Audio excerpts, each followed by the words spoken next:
Good morning मित्रांनो. आज आपल्या 11वी ट्रिपचा दुसरा दिवस आहे आणि काल आपण 7 मारुती केले होते. आज आपण निघतोय. आता आपला नाश्ता पण खाली चालू आहे. आता आपण जातोय ते आपण 4 मारुती बघणार आहोत आणि आपण मलकापूर मार्गे रत्नागिरीसाठी निघणार आहोत. आज सुद्धा जेवढ्या मारुती देवळात पॉसिबल असेल ते मी तुम्हाला सगळे मारुती दाखवीन. काल एकाच फक्त देवळात शहापूरच्या देवळात अलाउड नव्हतं आणि त्या मारुतीचं वैशिष्ट्य असं आहे की तो मारुती तो चुन्यापासून तयार झालेला आहे आणि तो एका घरात असल्यामुळे कदाचित तो अलाऊ नसेल. पण बघू आपण. Hope for the best. किती देवळात अलाउड आहे आणि मी तुम्हाला दाखवीन ते. आवाज वाटतो.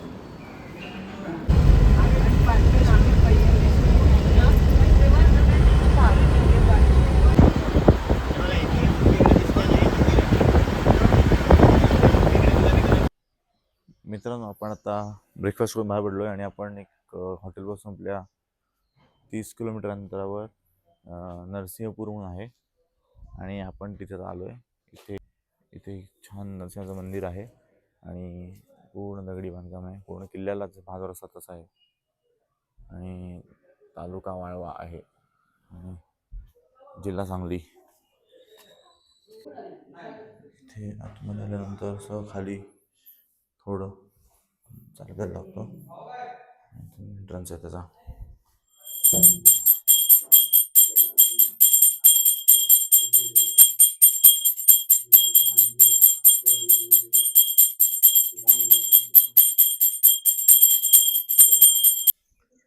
नरसिंह मंदिराच्या बरोबर बॅक साईडला अशी मोठं हे कृष्णा नदीचं पात्र आहे. तिथे समोर सगळे चौथरा बांधलेला आहे छान. सगळी गावातली मुलं पोहायला वगैरे आली आहेत आणि आज आकाश पण एकदम क्लिअर आहे त्यामुळे सगळं दिसतंय पण खूप सुंदर.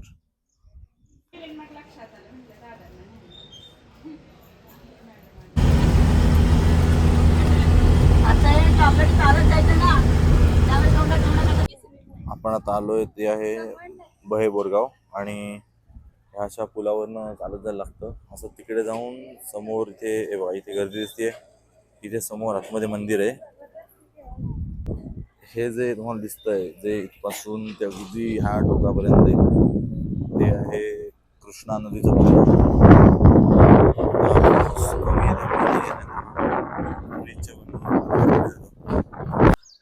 अजून मी चालतोच आहे.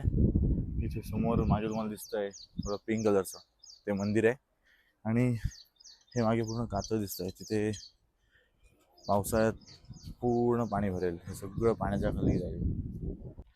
आता फायनली आपण साधारण 1 किलोमीटर चालून हे इथे देवळात आलो आहे. आता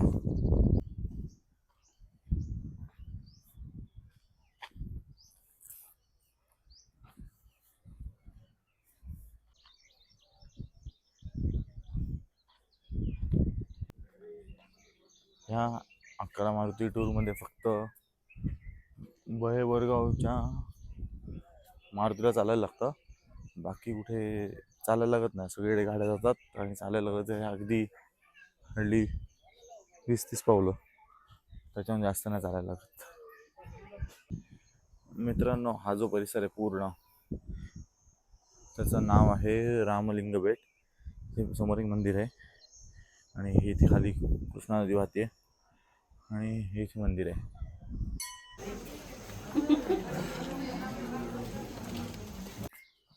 कालचे मारुतीची देवळं होती त्यांचं अंतर बऱ्यापैकी जवळ होतं आणि आजचे आहेत ते जरा 1-1, 1.5 तासाच्या अंतरावर आहेत. आज प्रवास जास्ती आहे.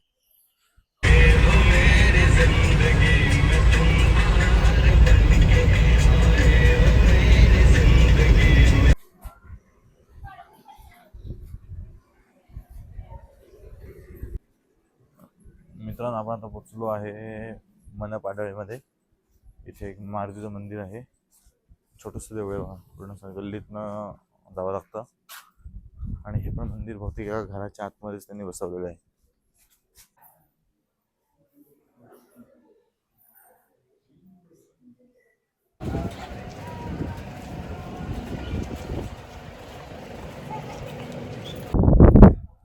मित्रांनो, आपण आता आलो आहे पारगावच्या मारुतीला. हा 10वा मारुती आहे आणि आता अजून एक बाकी आहे बघायचा. तो बघून मी मोस्टली जेवायला जाऊ किंवा त्याच्या आधीच जेवायला जाऊ. हे आमचे टॉप मॅनेजर आहेत. इकडे बा.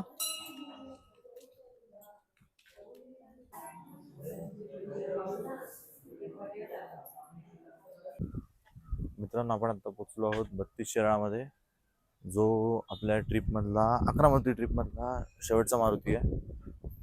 तो सुद्धा समर्थ स्थपिताचा आहे. बघा मागे मंदिर आहे.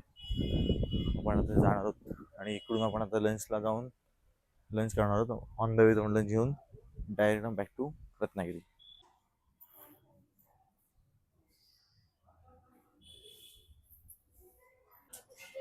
मित्रांनो, इथे सुद्धा प्रचंड ऊन आहे. 31 डिग्री आहे. रत्नागिरी बारीक पाऊस पडतोय मध्ये मध्ये, पण इथे काय क्लायमेटचा पावसाचा संबंध नाही. आता पण आकाश पूर्ण क्लिअरच आहे आणि पाऊस यायला अजून 20-25 दिवस जातील असं म्हणतात. आम्ही आता जेव्हा थांबलोय हॉटेल मौर्यामध्ये आणि आमचे संतोष साहेब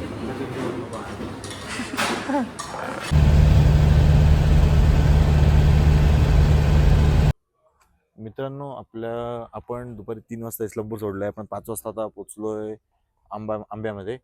आता पुढे घाट चालू होणार आहे, त्यासाठी आम्ही आधीच थांबलो आहे. कारण आधी गावात हॉटेल चांगली आहेत, जरा फ्रेशअप व्हायला चहा कॉफी किंवा काय स्नॅक्स खायला व्यवस्थित त्याच्यासाठी. आणि आम्ही साधारण आम्हाला 1.5 ते 2 तास लागतील रत्नागिरी पोचायला. आमचं 11 दर्शन खूप सुंदर झालं. सगळ्यांना सगळे मारुती बघायला मिळाले. राम मंदिर पण उत्कृष्ट आहे. नरसिंह मंदिर सुद्धा मेन आहे, ते खूप चांगलं आहे. आणि मेन म्हणजे आम्हाला तिथे गेल्यावर कळलं की नरसिंहाची जी मूर्ती आहे ती स्वयंभू आहे, त्यामुळे तिचं खूप सुंदर आहे. आणि आता सगळे आमचे सहप्रवासी जे चहा कॉफी घ्यायला बसलेत. सगळ्यांची ऑर्डर आता चालू आहेत.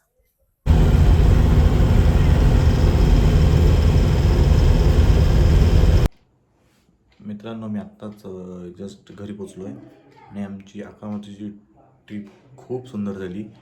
आणि आमच्या अशा 2-2 दिवसाच्या ट्रिप्सला तुम्हाला यायचं असेल तर तुम्ही आठवणीने या आणि ऑल ओव्हर महाराष्ट्र पण काढतो. आता अपकमिंग ट्रिप आपली आहे आंबोलीची आणि त्यानंतर आपण जुलैनंतर जाणार अष्टविनायकला.